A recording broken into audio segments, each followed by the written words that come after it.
আমাদের medical representative প্রফেশনে মাসের শুরুটা এবং মাসের শেষটা হয় পুরো ডিফারেন্টভাবে।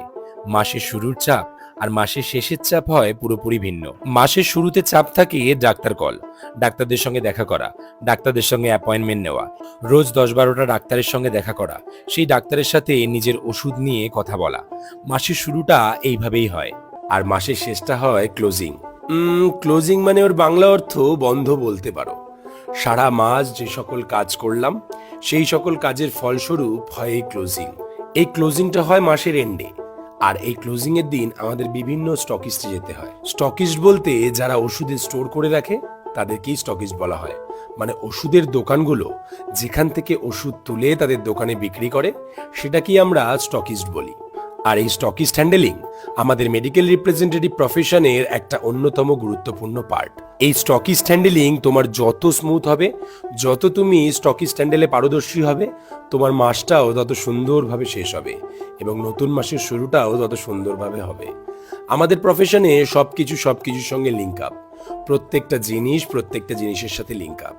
যেমন ডক্টরের প্রেসক্রিপশন কেমিস্টে যায়, সেরকম কেমিস্ট ওষুধের অর্ডার তোলে স্টকিস্ট থেকে, স্টকিস্ট অর্ডার তোলে কোম্পানি থেকে। এই প্রত্যেকটা জিনিসের লিঙ্ক আপ হয়ে টোটাল যে জিনিসটা হয় সেটাই হলো আমাদের সারা মাসের কাজের ফলাফল। হ্যাঁ, আমাদের প্রফেশনটা এরকম ভাবেই যুক্ত। তাই এই প্রফেশনে যখন আসার কথা ভাবছো, তখন এই প্রফেশনের বাকি জিনিসগুলোও তোমরা জেনে নিও। সেগুলো জেনে রাখাটা আবশ্যিক। কারণ শুধু ডাক্তারের কাছে যাওয়া এবং ডাক্তারের সামনে গিয়ে ডিটেলিং করা এটাই শুধু আমাদের কাজ নয়। আমাদের মেডিকেল রিপ্রেজেন্টেটিভ প্রফেশনের কাজ একটা ডক্টর চেম্বারে যতটা, ডক্টর চেম্বারের বাইরেও ঠিক ততটা।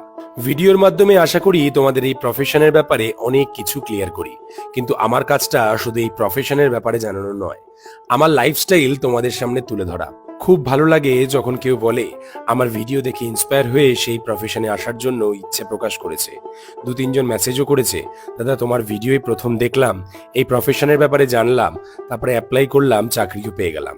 তোমাদের সকলকে কংগ্রেচুলেশন এই প্রফেশনে আসার জন্য, এই প্রফেশনটাকে বেছে নেওয়ার জন্য। যত দিন যাবে তত এই প্রফেশন টাফ হয়ে যাবে। নতুন নতুন কত জিনিস ইন্ট্রোডিউস হবে, নতুন নতুন কত চাপ, নতুন নতুন কত সমস্যা, নতুন নতুন কত প্রাপ্তি তোমাদের সামনে চলে আসবে। সেগুলো ওভারকাম করে এগিয়ে যাওয়াই হলো কাজ। তাই সবসময় মাথায় রাখবে, নিজেকে সফল করা, নিজেকে সফল করে সবার সামনে তুলে ধরাই প্রধান লক্ষ্য। যাই হোক, আজ এটুকুই থাক। দেখা হচ্ছে পরের ভিডিওতে। টাটা।